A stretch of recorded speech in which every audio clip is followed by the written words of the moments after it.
5, 4, 3, 2, 1, 0.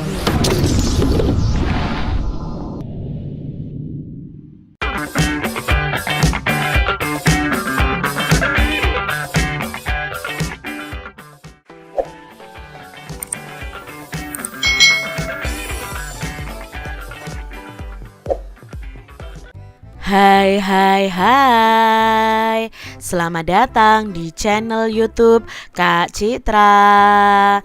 Apa kabar adik-adik semuanya? Kak Citra berharap kalian dalam keadaan yang baik, sehat, dan siap untuk belajar ya. Hari ini kita akan belajar bersama-sama untuk mata pelajaran tematik kelas 4. Kita belajar di tema 9, Kayanya Negeriku, subtema 3, Pelestarian Kekayaan Sumber Daya Alam di Indonesia, pembelajaran yang ketiga. Mari adik-adik kita belajar dengan penuh semangat ya. Banyak cara yang dapat dilakukan untuk menjaga kelestarian lingkungan. Benar sekali, diantaranya dengan penggunaan energi alternatif dan ajakan melalui poster. Adik-adik, kita semua tahu bahwa energi sangat dibutuhkan oleh manusia. Energi itu digunakan untuk melakukan segala aktivitas. Energi yang paling banyak digunakan oleh manusia berasal dari minyak bumi dan batu bara. Nah, bayangkan ya adik-adik, berapa juta liter minyak bumi yang dihabiskan dalam sehari untuk menjalankan jutaan kendaraan bermotor dan ribuan pabrik di dunia ini. Padahal persediaan minyak bumi dan batu bara itu sangat terbatas. Energi minyak bumi dan batu bara itu berasal dari fosil makhluk hidup yang berproses selama jutaan tahun yang lalu. Nah, apabila habis, minyak bumi itu tidak bisa diperbarui dan tidak diadakan kembali. Demikian juga dengan batu bara yang berasal dari tumbuhan yang tertimbun berjuta-juta tahun adik-adik. Ada kekhawatiran bahwa suatu saat nanti kita akan kehabisan energi minyak bumi dan batu bara. Bagaimana jika energi minyak bumi dan batu bara itu habis adik-adik? Apakah aktivitas manusia akan terhenti? Nah, sebelum hal ini terjadi, sudah saatnya kita memikirkan yang namanya energi alternatif demi kelangsungan hidup manusia. Adakah energi yang tidak akan habis dan tersedia melimpah di sekitar kita? Ya, tentu saja ada adik-adik. Nah, energi tersebut disebut dengan energi alternatif. Coba perhatikan gambar-gambar energi alternatif berikut ini. Nah, ini ada matahari, lalu ada kincir angin, berarti ada energi alternatif dari angin ya. Lalu ada air ya. Di sini adik-adik ada ombak dan lain sebagainya. Nanti akan kita pelajari mengenai gambar-gambar berikut ini. Nah, adik-adik diskusikan nih bersama dengan teman-teman kalian nih tentang yang pertama, apa saja yang dilakukan ketika sumber energi yang kita gunakan selama ini habis. Nah, di sini yang harus kita lakukan adalah hal yang dapat kita lakukan ketika sumber energi yang kita gunakan selama ini habis adalah mencari sumber energi alternatif untuk menggantikan energi yang telah habis tersebut. Nah, energi yang habis ini umumnya adalah energi yang tidak terbarukan atau tidak bisa diperbarui. Sementara energi alternatif adalah jenis energi pengganti yang terbarukan atau bisa diperbarui.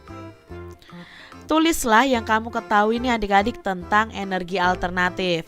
Nah, energi alternatif adalah sumber energi yang dapat digunakan untuk menggantikan bahan bakar fosil dengan tanpa dampak negatif dari bahan bakar fosil. Jadi bahan bakar fosil itu kan ada dampak negatifnya juga adik-adik. Salah satu contohnya adalah asap kendaraan bermotor.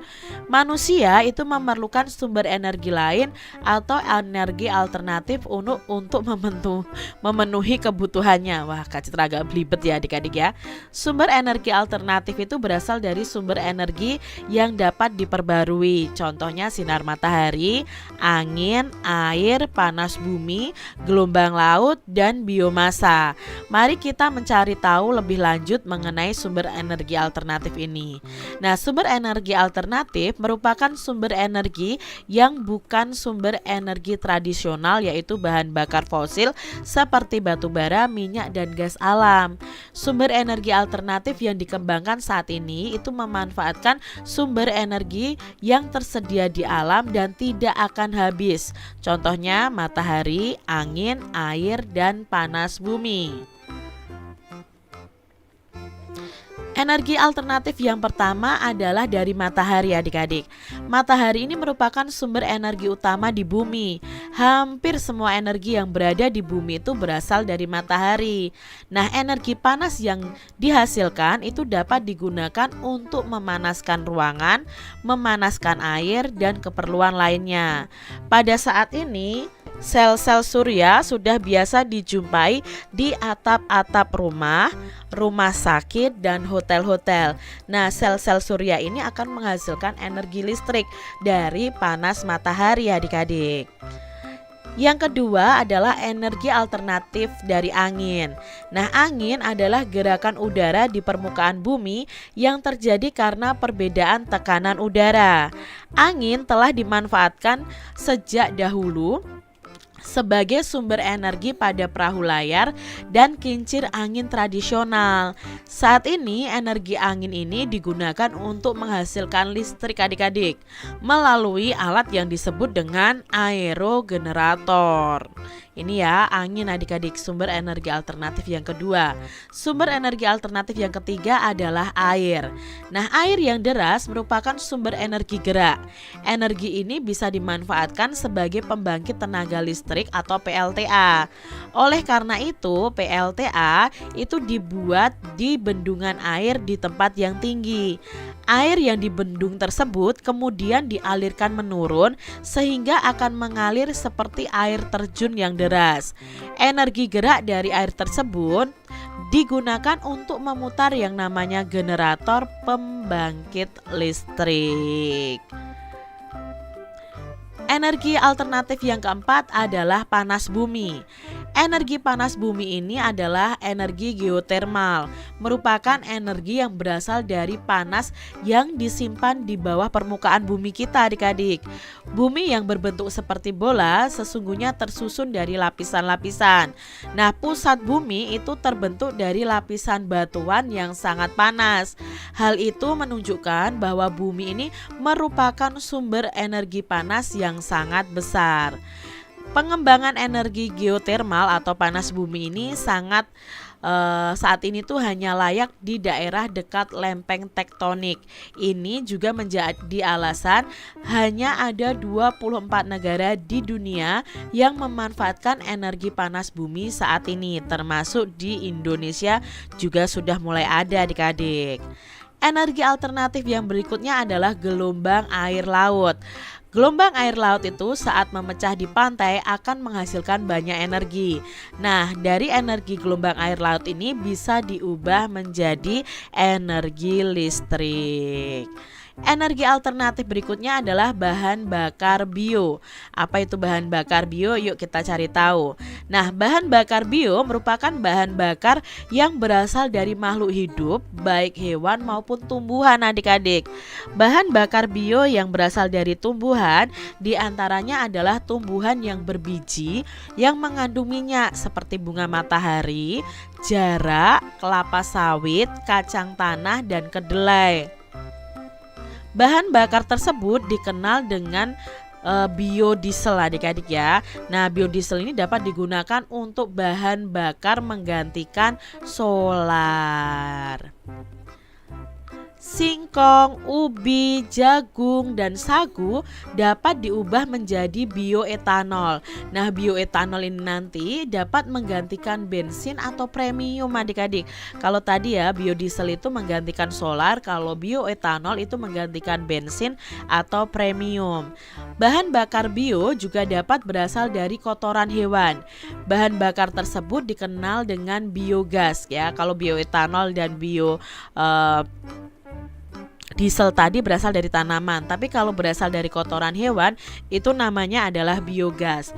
Nah, kotoran hewan yang dimasukkan ke dalam ruangan bawah tanah atau ke dalam lubang akan terjadi penguraian kotoran hewan dengan bantuan bakteri. Nah, di situ nanti akan dihasilkan gas yang namanya gas metana yang digunakan sebagai sumber energi panas pada kompor. Nah, selain itu, bahan bakar ini dapat juga dimanfaatkan untuk bahan bakar kendaraan bermotor. Kompor biogas kotoran sapi makin diminati. Nah, adik-adik di sini ada bacaan ya. Tadi sudah kita pelajari tentang contoh-contoh sumber energi alternatif. Ada air, angin, panas bumi ya, lalu ada kotoran hewan atau biogas, biodiesel dan bioetanol. Nah, sekarang kita akan belajar kompor biogas kotoran sapi makin diminati. Nah, program pemerintah untuk menghemat energi itu direspon positif oleh warga masyarakat. Salah satunya adalah Latif Wilopo. Latif Wilopo ini adalah warga Desa Ngreco, Kecamatan Andat, Kabupaten Kediri, Jawa Timur. Dia dan keluarganya ini memanfaatkan kotoran sapi untuk dibuat kompor biogas. Kalian pernah lihat kotoran sapi adik-adik ya? Ini tuh ternyata bermanfaat loh adik-adik, bisa menjadi kompor biogas. Nah, bagaimana caranya nanti kita akan perhatikan di sini. Kini dia dan keluarganya itu tidak perlu pusing lagi membeli tabung gas LPG, oleh karena dia telah membuat yang namanya instalasi kompor biogas hemat energi yang memanfaatkan kotoran sapi. Nah, seperti gambar ini ya adik-adik ya. Sudah hampir setahun Latif dan keluarganya ini memanfaatkan biogas tersebut sebagai pengganti gas LPG untuk memasak. Hasilnya juga cukup lumayan karena uang belanja untuk membeli gas LPG dapat dihemat untuk keperluan lainnya, termasuk saat terjadi kelangkaan LPG. Istrinya pun tetap bisa memasak adik-adik. Menurut Latif, memakai tabung gas LPG dengan biogas dari kotoran tidak ada bedanya, serta tidak terpengaruh lah adik-adik pada rasa masakan. Meskipun biogasnya itu dari kotoran sapi, masakannya pun tetap lezat. Selain itu juga murah. Sebelum memakai biogas kotoran sapi, setiap bulannya ini Latif harus mengeluarkan biaya sekitar 52.000 untuk membeli gas LPG, dan belum lagi jika terjadi kenaikan harga LPG adik-adik. Namun sekarang dia sudah tidak perlu lagi membeli gas LPG lagi. Nah, ide membuat instalasi kompor biogas ini muncul karena di belakang rumahnya itu menjadi tempat kandang kelompok peternak sapi. Ada sekitar 10 ekor sapi yang setiap harinya itu menghasilkan sekitar 200 kg limbah kotoran sapi yang terbuang sia-sia. Nah, limbah kotoran sapi tersebut hanya dipakai sebagai pupuk kandang karena kan bisa menjadi pupuk ya adik-adik, bahkan ini pupuk alami. Lalu Latif akhirnya membuat instalasi tadi ya, untuk membuat kompor dari kotoran sapi. Nah adik-adik, dari bacaan itu mari kita jawab bersama-sama pertanyaan berikut ini. Apakah yang dimaksud biogas kotoran sapi? Nah, biogas kotoran sapi adalah gas yang dihasilkan oleh fermentasi dari kotoran sapi adik-adik. Mengapa kompor biogas kotoran sapi itu ramah lingkungan adik-adik? Nah, kompor biogas kotoran sapi ramah lingkungan karena menggunakan bahan bakar biogas. Biogas ini merupakan energi yang ramah lingkungan karena tidak akan menghasilkan asap adik-adik. Dan ini kan berasal dari kotoran hewan ya, yaitu kotoran sapi yang setiap hari pasti akan membuang kotoran adik-adik. Jadi di sini kotoran ini sangat kalau diolah itu sangat menjadi biogas yang ramah lingkungan. Lebih hemat manakah antara menggunakan gas LPG dibandingkan dengan biogas kotoran sapi? Nah, di sini yang lebih hemat tentunya adalah biogas kotoran sapi. Karena kotoran sapi itu kan tidak perlu membeli, sedangkan gas LPG itu harus membayar setiap pemakaiannya. Jadi, kita itu hanya membuat instalasi di awalnya saja memakai uang. Tapi setelah itu kita hanya cukup menggunakan kotoran sapi ini ya adik-adik, yang akan menghasilkan yang namanya biogas. Adik-adik, buatlah bacaan mengenai penggunaan energi alternatif dengan memilih tema sebagai berikut. Yang pertama, tentang energi alternatif sinar matahari. Yang kedua, tentang energi alternatif air. Dan yang ketiga, tentang energi alternatif angin. Kalian bisa cari sumbernya melalui buku atau melalui Google juga adik-adik. Nah, untuk memudahkan penulisan kalian, kamu dapat mencari informasinya melalui buku, artikel, koran, majalah, Google, dan lain sebagainya. Contohnya nih adik-adik, energi alternatif sinar matahari. Pemanfaatan energi matahari sebagai sumber energi alternatif itu untuk mengatasi krisis energi, khususnya minyak bumi. Di samping jumlahnya yang tidak terbatas, pemanfaatannya ini juga tidak menimbulkan polusi yang dapat merusak lingkungan. Cahaya atau sinar matahari itu dapat diubah menjadi listrik dengan menggunakan teknologi sel surya. Salah satu keunggulan dalam pengolahan listrik tenaga surya adalah sifatnya itu ramah lingkungan, karena proses pengolahan ini tidak menghasilkan polusi yang beresiko mengganggu ekosistem. Itulah sebabnya pengolahan listrik tenaga surya merupakan potensi besar yang harus dikembangkan semaksimal mungkin di tanah air kita adik-adik. Di antara sumber energi matahari adalah yang terpenting karena energi matahari merupakan energi yang benar-benar terbarukan. Energi matahari kan tersedia setiap hari adik-adik. Kita tidak akan kehabisan energi matahari, tidak seperti sumber energi lainnya. Energi matahari akan dapat diakses selama matahari masih bersinar. Nah, ini adik-adik ya, contohnya ini sinar matahari mengenai sel surya, lalu nanti akan diubah menjadi energi listrik dan bisa untuk menghidupkan benda-benda elektronik yang ada di rumah kita. Tapi adik-adik, untuk membuat sel surya ini sangat mahal. Berikutnya adalah energi alternatif air. Nah, energi alternatif air ini adalah satu sumber terbesar energi terbarukan. Energi ini dapat dimanfaatkan dan diubah menjadi listrik dan pembangkit listrik tenaga air tanpa meninggalkan dampak negatif seperti yang dihasilkan oleh pembangkit listrik yang menggunakan energi fosil. Nah, energi yang dihasilkan pun ramah lingkungan karena tidak akan menimbulkan limbah adik-adik atau kotoran. Berbeda dengan sumber energi terbarukan lainnya, air akan terus menghasilkan tenaga dan ketersediaannya itu terus dihasilkan melalui siklus air. Nah, tidak hanya di sungai, arus dari air laut pun bisa digunakan sebagai sumber energi. Makanya kan tadi ada energi alternatif dari gelombang air laut adik-adik. Pembangkit listrik tenaga air atau PLTA itu dihasilkan dari energi potensial air yang diubah menjadi energi mekanik oleh turbin dan energi tersebut selanjutnya diubah menjadi energi listrik oleh generator dengan memanfaatkan ketinggian dan kecepatan air. Jadi adik-adik bisa amati ini ya. Ini adalah kincir air adik-adik yang bisa menjadi pembangkit listrik tenaga air. Berikutnya adalah energi alternatif angin. Nah, energi alternatif angin ini dihasilkan dari hembusan angin yang diolah dan dikumpulkan menjadi suatu energi yang besar. Biasanya energi ini dihasilkan dengan menggunakan kincir angin. Cara kerja kincir angin ini memang seringkali terlihat gerakan lambat. Meskipun begitu, kincir angin ini mampu menghasilkan energi yang sangat besar juga. Nah, energi angin tersebut bisa digunakan sebagai energi listrik setelah disambungkan dengan generator. Energi listrik ini bisa digunakan dalam aktivitas sehari-hari manusia.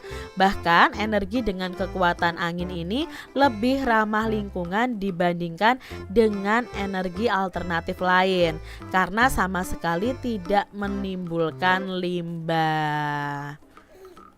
Angin merupakan salah satu energi yang terbarukan atau tidak akan pernah habis adik-adik seperti minyak bumi.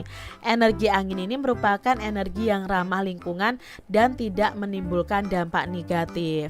Nah, penggunaan energi alternatif merupakan satu bentuk usaha yang dapat dilakukan untuk melestarikan lingkungan sekaligus untuk menjaga kelangsungan hidup manusia. Namun, kesadaran untuk melakukan usaha-usaha pelestarian lingkungan tersebut tidak sepenuhnya disadari dan dilakukan oleh masyarakat adik-adik.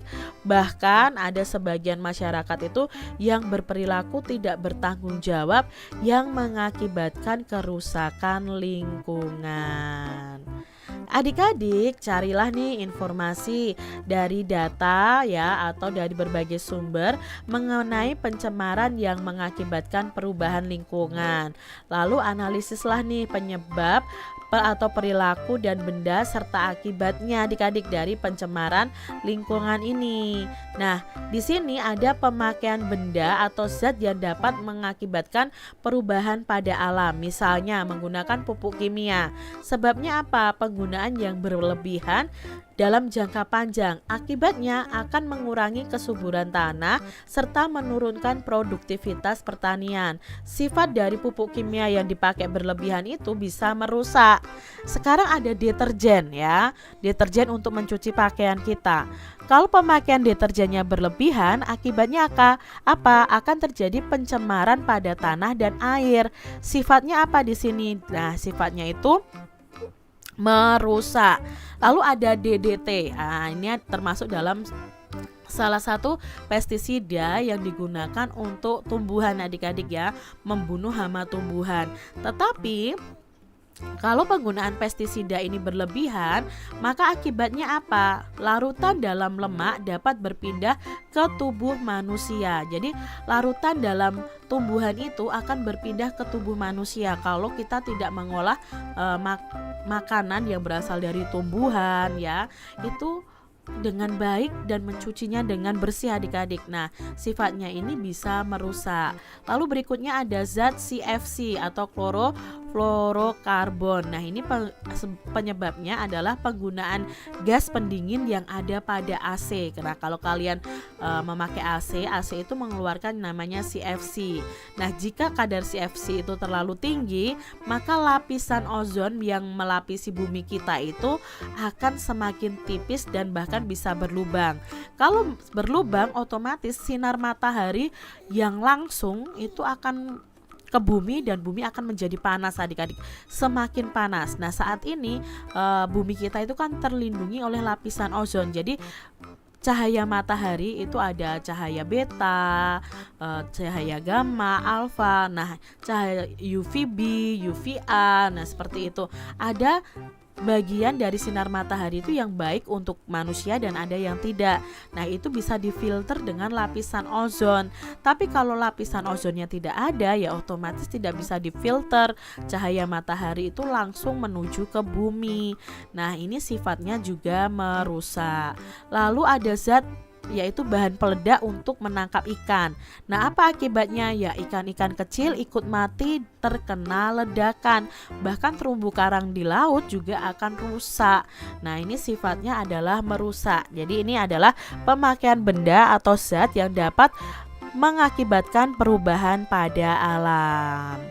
Nah, adik-adik coba identifikasi kegiatan masyarakat di sekitar tempat tinggal kalian yang dapat mempengaruhi keseimbangan lingkungan. Nah, di sini sudah ada diagram ya adik-adik ya. Kegiatan manusia yang mempengaruhi keseimbangan lingkungan sekitar. Misalnya ada penebangan dan pembakaran hutan, penggunaan bahan-bahan kimia dan pestisida secara berlebihan, eksploitasi sumber daya laut, lalu penggunaan kendaraan bermotor. Nah, ini dapat mempengaruhi keseimbangan lingkungan. Nah, amati gambar di bawah ini adik-adik ya. 2 gambar di bawah ini ada yang memburu hewan dan menebang pohon secara liar. Jelaskan keterkaitan antara perilaku orang pada gambar tadi dengan keseimbangan alam. Tentunya sangat berpengaruh ya adik-adik ya. Perburuan liar itu dapat mengakibatkan keseimbangan alam itu terganggu karena akan mengakibatkan kepunahan fauna yang berperan penting dalam ekosistem. Lalu penebangan hutan secara liar itu dapat menimbulkan kerusakan pada tempat hidup tumbuhan dan habitat hewan. Akibatnya banyak jenis tumbuhan yang menjadi berkurang dan lama-lama menjadi langka. Adik-adik, salah satu kewajiban kita adalah menjaga lingkungan alam. Apa yang terjadi jika manusia tidak melaksanakan kewajiban tersebut? Nah, adik-adik coba kalian bertanya, mewawancarai narasumber yang ada di sekitar kalian. Boleh Bapak Ibu guru atau orang-orang lain di sekitar kalian. Kalian tanyakan apa yang terjadi jika manusia itu tidak menjaga lingkungan alam. Nah, kalian bisa buat laporan hasil wawancaranya seperti ini. Ya, pertanyaan yang diajukan adalah apa akibatnya jika manusia tidak melaksanakan kewajiban terhadap lingkungan alam. Lalu kalian tuliskan nih narasumbernya siapa, jawabannya bagaimana.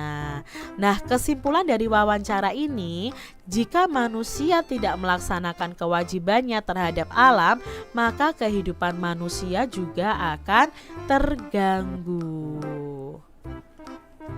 Menumbuhkan kesadaran untuk melestarikan sumber daya alam, salah satunya adalah sumber energi dapat dilakukan hemat sumber energi adik-adik ya, yang dapat dilakukan oleh diri sendiri dan mengajak orang-orang di sekitar kita. Media yang dapat digunakan untuk melakukan ajakan tersebut itu dapat berupa poster seperti gambar ini adik-adik. Amati dan cermatilah poster berikut yang menunjukkan kepedulian terhadap sumber daya alam yakni air. Poster ini mengajak kita itu berhemat air sebagai salah satu upaya untuk melestarikan ketersediaan air bersih. Nah, di sini ada poster, ketika mencuci pilih baju yang lebih bersih terlebih dahulu agar airnya itu dapat digunakan kembali untuk mencuci pakaian yang lebih kotor.